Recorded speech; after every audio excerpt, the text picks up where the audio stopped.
BSM football club. আমি এই মুহূর্তে আছি বাঁধপুর বিএসএম ফুটবল ক্লাব খেলার মাঠে। দিবারাতি ফুটবল প্রতিযোগিতা, জনসাধারণের মধ্যে থাকে বাঁধ ভাঙা উৎসব। ফুটবল প্রতিযোগিতাকে কেন্দ্র করে আমরা কথা বলার চেষ্টা করব বাঁধপুর ক্লাবের কর্তৃপক্ষের সঙ্গে। এই খেলাকে কেন্দ্র করে তাদের প্রস্তুতি কেমন তা আপনাদের শোনাবো। দেখুন ভিডিওটি। এইচএসসি হাবিব মিডিয়া ও শিয়াখালা টিভি। আপনারা ভিডিওটি শেষ পর্যন্ত দেখুন, বেশি বেশি শেয়ার করুন। আগামীকাল খেলাটি লাইভের মধ্যে দেখাবো। এফসির পরিচালনায় 8 দলীয় দিবারাত্রি ফুটবল প্রতিযোগিতা প্রস্তুতি কেমন? প্রস্তুতি আমরা নিয়ে নিয়েছি, সবই প্রায় নিয়ে নিয়েছি, কারণ আমাদের টাওয়ার বাঁধা হয়ে গেছে এবং আমাদের মাঠের দাগটা কাটা বাকি আছে। এই দাগটা আমরা মোটামুটি ধরুন আজকে বৈকালই 3টে থেকে আমরা সবাই মিলে, আক্তার ভাই আমার কাছেই আছে, আমরা সবাই মিলে দাগটা কাটলে আমাদের পরিস্থিতি মোটামুটি প্রায় কমপ্লিটের দিকেই হয়ে গেছে।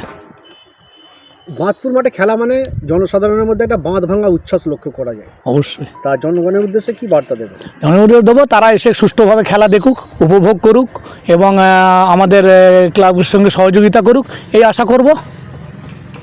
আপনারা এবারে টিম কীরকম করেছেন? আমরা খুব ভালো ভালো টিমই করেছি, যেমন জহর স্পোর্টিং ক্লাব, জলামাদুল মাদ্রাসা পাড়া আছে, যেমন দাদাভাই সংঘ হাটপুকুর আছে, সঞ্জীবনী নার্সিংহোম আছে, আয়েশা মেডিকেল হল আছে, মামবাস কলকাতা আছে, বাঁধপুর দাদাভাই সংঘ আছে বললাম।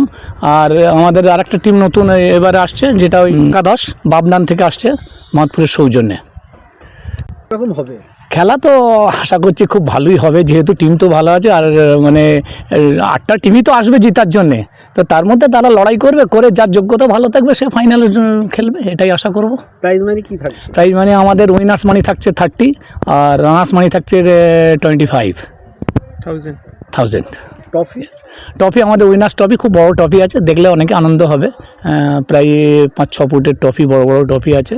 এবং সেমিফাইনালও ট্রফি দেবো, যে টিম আমাদের প্রথম খেলা থেকে হারবে ওদেরও ট্রফি দিয়ে হবে। প্রত্যেককেই আমরা সহযোগিতা যেটুকুন আমাদের ক্লাবের পক্ষ থেকে ক্ষমতা হবে আমরা করব, এটুকুন আশা করছি। আপনার নাম ও ডেজিগনেশন? আমার নাম হচ্ছে কাজী মোহাম্মদ শহীদুল্লাহ। আমি বাঁধপুর ক্লাবের প্রাক্তন গোলকিপার ছিলাম, এখন বর্তমান অ্যাসিস্ট্যান্ট সেক্রেটারি। আগামী 14ই জানুয়ারি আরও একটি ফুটবল টুর্নামেন্ট হবে দিবারাতি হাটপুর আমরা সবাই ক্লাবের পরিচালনায়, 14ই জানুয়ারি।